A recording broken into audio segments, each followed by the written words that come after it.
4 جان. بذار خودم بنویسم آخرش بهت میگم. 1 ساعت است میگی بنویسم ما کلا 3 سال بمونده. ای خانم ایزدی هم 4 رو میگی؟ 4 گزینه ایه؟ ای بدو خاک بر سرت. ایزدی ای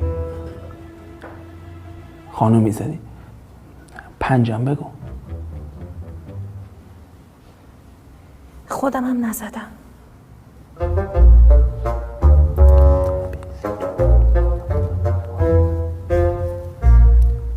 ایزدی 6 خانم ایزدی. اجازه میدی خودم بنویسم؟ چه خبره اونجا؟ خانم ایزدی سوال داشت جوابشو بده. مگه من نگفتم